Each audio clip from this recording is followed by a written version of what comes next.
하나님의 말씀은 베드로후서 1장 2절의 말씀입니다. 하나님과 그리스도를 알아야 합니다.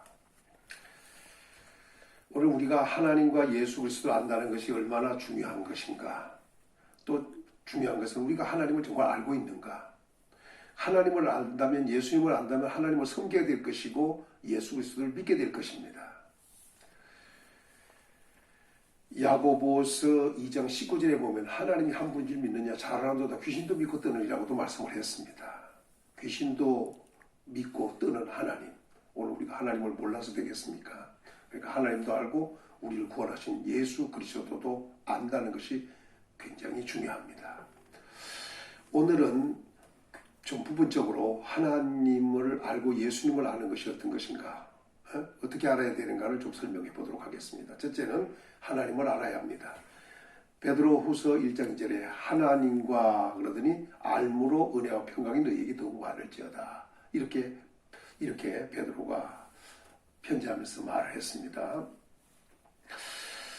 하나님을 안다는 것, 이게 참 중요하기 때문입니다. 호세아 6장 3절에 보면 그러므로 우리가 여호와를 알자, 힘써 여호와를 알자, 이렇게 했습니다. 여호와를 알자고 제안하죠. 그러더니 그냥 아는 것이 아니라 힘써 여호와를 알자고 제안을 합니다. 그러더니 그 하나님을 이렇게 얘기합니다. 그의 나타나심은, 하나님은 나타나신다는 거예요. 그런데 나타나심은 새벽빛같이 어김이 없나니, 새벽의 빛이 언제든지 그냥 변함없이 하듯이 하나님의 나타나심도 역시 그렇다는 겁니다. 아주 어김없다는 거죠. 또 한 가지, 우리 하나님은 임하신다는 겁니다. 우리에게 임하신다는 거예요. 임하실 때 어떻게 하냐, 비와 같이, 땅을 적시는 늦은 비와 같이 우리에게 임하시리라. 호세아는 분명히 제안했습니다. 여호와를 알 때 힘써서 알자고 했습니다. 그분은 나타나시는 분이 임하시는 분이다. 새벽빛 같이 어김없이 나타나시고 비와 같이 임하시는 분이다. 이렇게 소개를 했습니다. 그 외에도 많은 분들이 성경에서 하나님이 어떤 분인가를 소개했습니다. 그러나 아주 확실하게 요약하여 정리한 그 하나님을 설명한 분이 있는데 바로 바울입니다. 디모데전서 6장 15절에서 16절에 보면 기약이 이르면 하나님이 그의 나타나심을 보이시리라, 이렇게 말을 하더니 하나님은 복되신 분이다. 하나님은 유일한 주권자시다. 하나님은 만왕의 왕이시다. 하나님은 만주의 주가 되신다. 오직 하나님에게만 죽지 아니함이 있다. 하나님은 가까이 가지 못할 빛에 거하신다. 하나님은 어떤 사람도 보지 못했다. 하나님은 또 볼 수도 없는 분이시다. 그래서 그에게 존귀와 영원한 영광을 돌릴지어다. 아멘. 이렇게 정리했습니다. 확실하게 하나님을 설명한 것입니다. 다시 한번 반복합니다. 하나님은 복되신 분입니다. 유일한 주권자십니다. 만왕의 왕이요 만주의 주가 되십니다. 하나님은 죽지 아니함이 있습니다. 오직 그에게만. 가까이 가지 못할 빛에 거하십니다. 어떤 사람도 보지 못했고 볼 수도 없는 분이다. 우리 하나님을 알아야 합니다. 하나님을 알면 하나님을 섬기게 될 것입니다. 하나님을 섬기게 되면 하나님으로부터 정말로 복을 받는 복 있는 사람이 될 것입니다. 두 번째, 예수 그리스도를 알아야 합니다. 예수님을 알아야 합니다. 베드로후서 1장 2절에 우리 주 예수 그리스도를 알므로 그랬습니다. 예수 그리스도를 안다. 그게 참 중요하기 때문입니다. 그런데 옛날 베드로가 예수님을 고백한 적이 있습니다. 한 번은 예수님께서 빌립보에 들렸었는데 그곳에서 예수님께서 제자들에게 물었습니다. 여론을 물어봤습니다. 사람들이 나를 누구라 하더냐? 그랬더니 뭐 예레미야, 엘리야 또는 세례요한 그 외에 또 어떤 선지자라고 이렇게 합니다고 여론을 전해줬어요. 그때 예수님께서 제자들에게 직접 물었습니다. 그러면 너희는 나를 누구라 하느냐? 이렇게 물으니까 베드로가 딱 나서면서 주는 그리스도시요 살아계신 하나님의 아들이십니다. 이렇게 고백을 했습니다. 여기서 주는 그리스도시인데 이 주가 아니라 원래는 원문은 당신입니다. 당신은 그리스도시요 살아계신 하나님의 아들이십니다.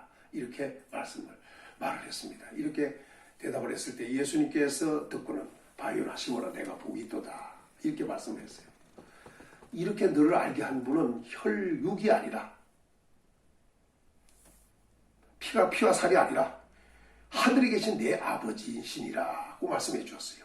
그러니까 베드로가 이렇게 당신은 그리스도시요 살아계신 하나님의 아들이라 고백한 것은 이 육신으로 한 것이 아니라 하늘에 계신 아버지께서 알게 해준 거라는 겁니다.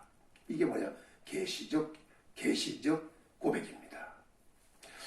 그러면서 베드로를 복을 주셨습니다. 그 복이 뭐냐면 너는 베드로라.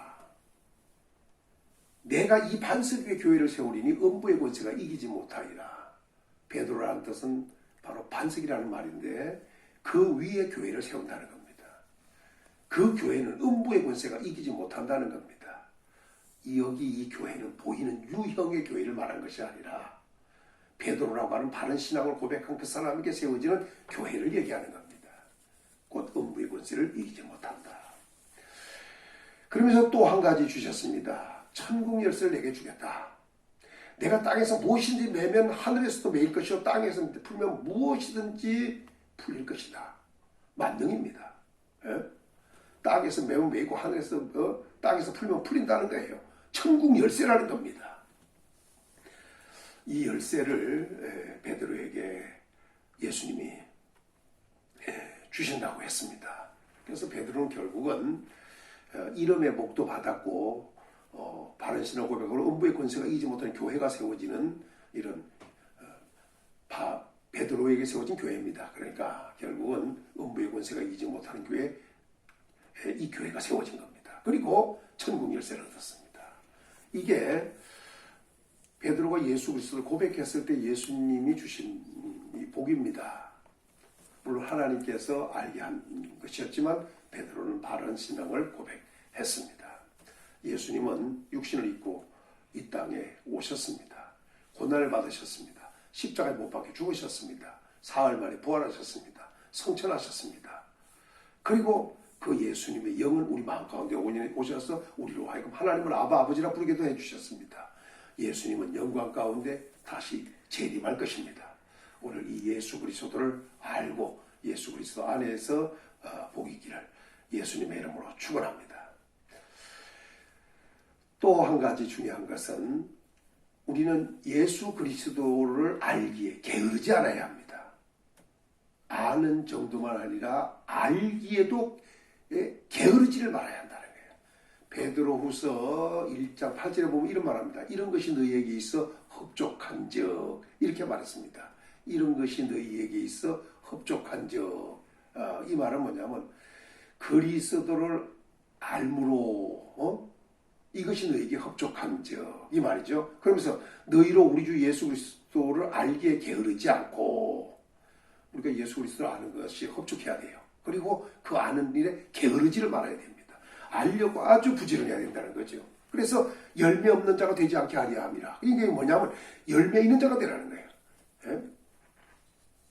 알아야 되고 그 알기에 게으르지 않아야 돼요. 그게 바로 열매가 없는 자, 그러니까 열매 있는 자가 되라는 겁니다. 확실하게 아는 자가 되어야 된다는 거죠. 네 번째는 그리스도를 알므로 세상의 더러운 것을 피해야 됩니다.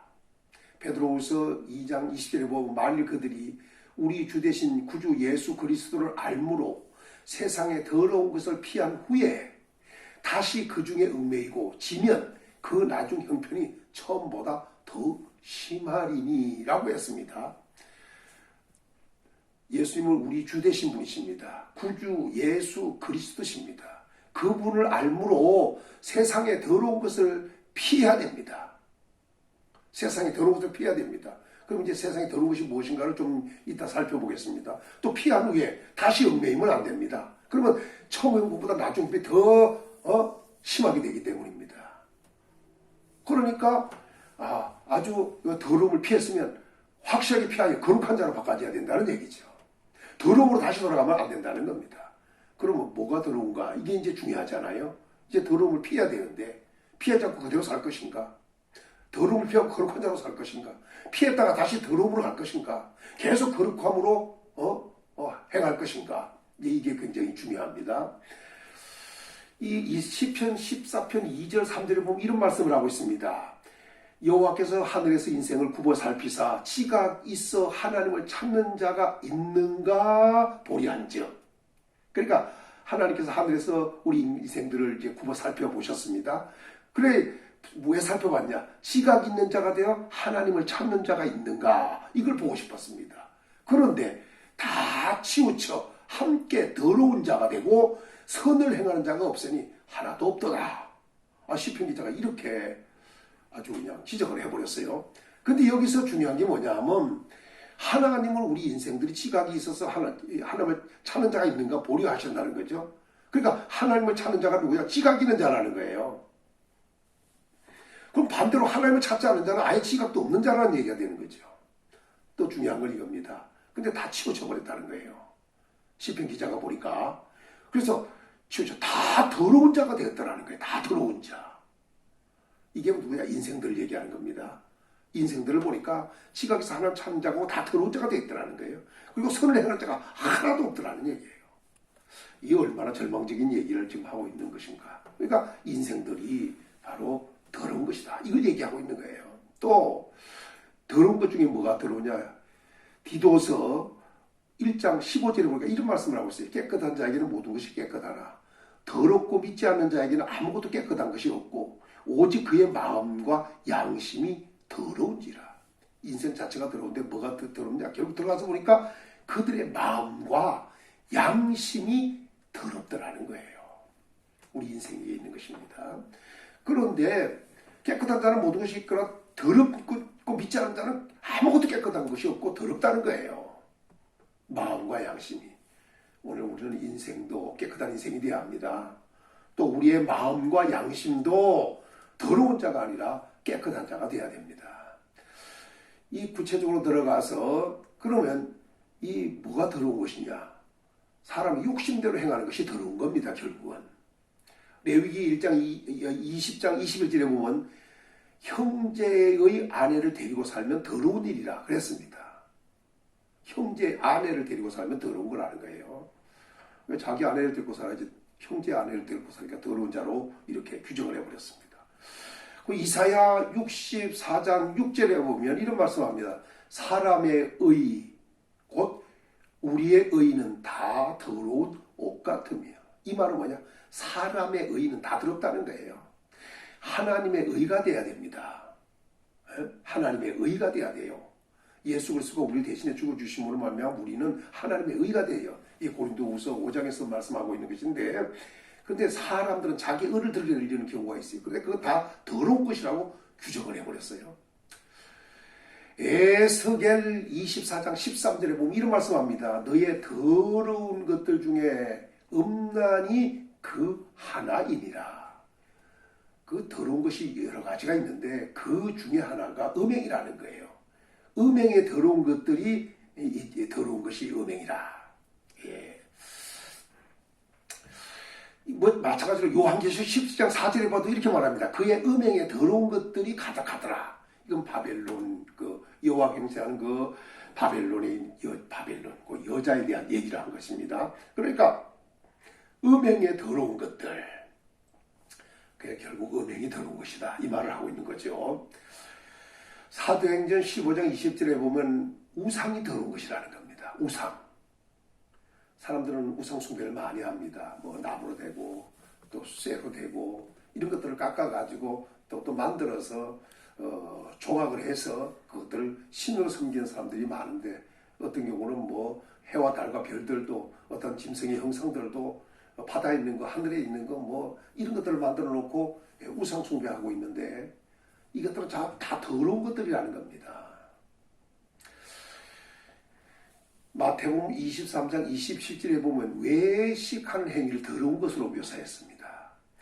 바리새인들이 예수님이 이렇게 말합니다. 바리새인들이여 회칠한 무덤 같으니 겉으로는 아름답게 보이나 그 안에 죽은 사람의 뼈와 온 모든 더러운 것이 가득하도다.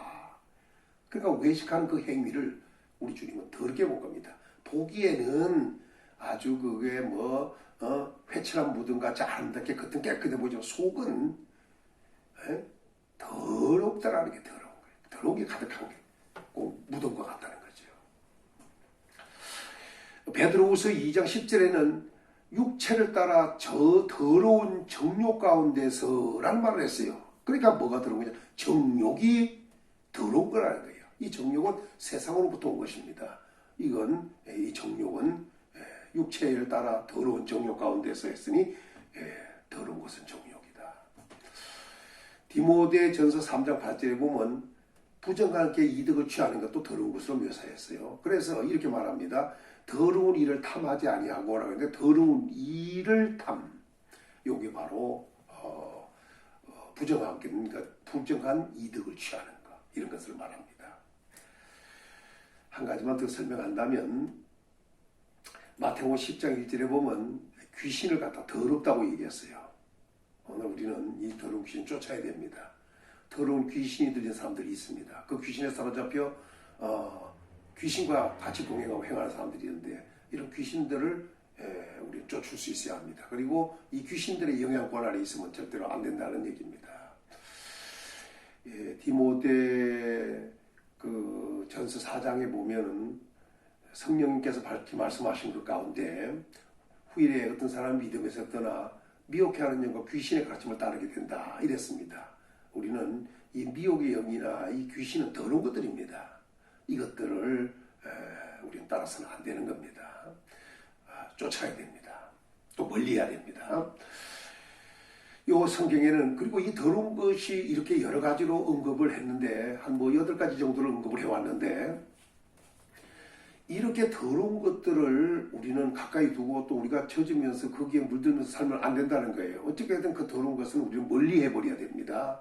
사도행전 그 15장 20절에 보면 우상의 더러운 것을 멀리하라 이렇게 얘기했어요. 그리고 에베소 4장 29절에 더러운 말도 너희 입 밖에 내지 말라. 말도 더러운 것이 있는데 그 더러운 말을 입 밖에도 내지 말라 이렇게도 말을 했고 또 에베소 5장 3절에 보면 음행과 온갖 더러운 것은 그 이름조차 부르지 마라. 이는 성도에게 마땅한 것이라. 또 이렇게도 말씀을 하고 있습니다. 뿐만 아니라 야고보서 1장 21절에 모든 더러운 것을 내어버리고 그랬어요. 아주 더러운 것이다 내어버리라는 겁니다.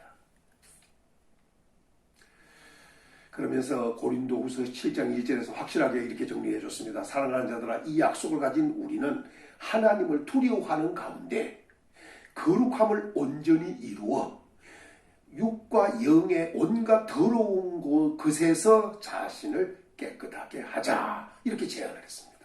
여기서 중요한 것은 약속을 가진 자들입니다. 이 언약의 약속을 가진 사람들은 하나님을 두려워하는 가운데서 거룩함을 온전히 이루어서 육과 영의 온갖 더러운 곳에서 자신을 깨끗하게 하자 이렇게 제안을 했습니다. 여기 다시 말씀을 정리하면은 그리스도를 알므로 세상의 더러운 것을 바로 피해야 된다는 겁니다. 멀리하라는 겁니다. 그리고는 다시는 그 더러운 곳에 얽매이지 말고 만약에 얽매이면은 그것은 나중 형편이 처음보다 더 심하게 되기 때문입니다. 더러운 중에 더 더러워지는 것이기 때문입니다. 우리는 더러움을 피했다면 이제는 거룩한 자로 나가야 한다. 이 말입니다. 그러므로 이제 우리는 예수 그리스도를 알므로 세상의 더러운 것을 빨리 피해야 됩니다. 망설일 것도 없습니다. 주저할 것도 없습니다. 즉시 그 자리를 떠나는 겁니다. 마치 산에서 뱀을 만났을 때 피하듯이 유행하는 연병을 피하듯이 원수들이 놓은 올무가 있으면 그 올무를 피하듯이 아주 그냥 신속하게 빨리 피해버려야 됩니다. 그곳에 머물러 있으면 더러워질 수 있기 때문입니다. 5번째는 그리스도를 아는 지식에서 자라가야 합니다.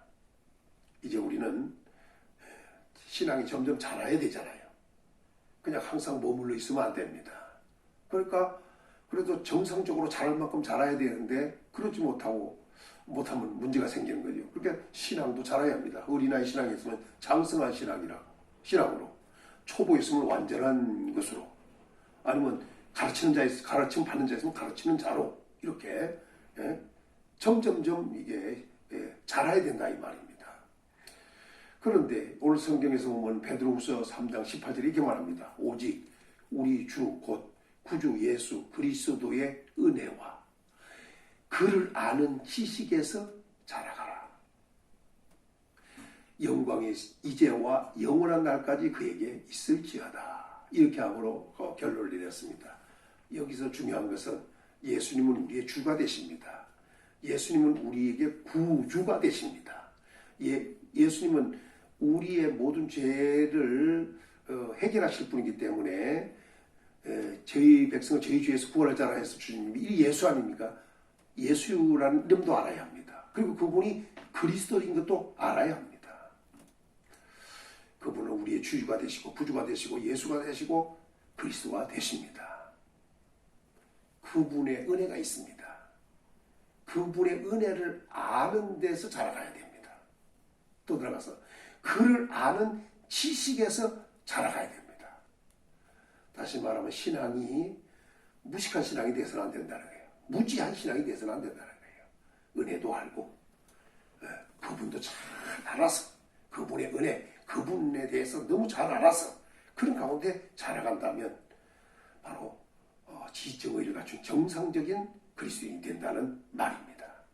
성도 여러분, 이제 우리는 하나님을 알아야 합니다. 예수님도 알아야 합니다.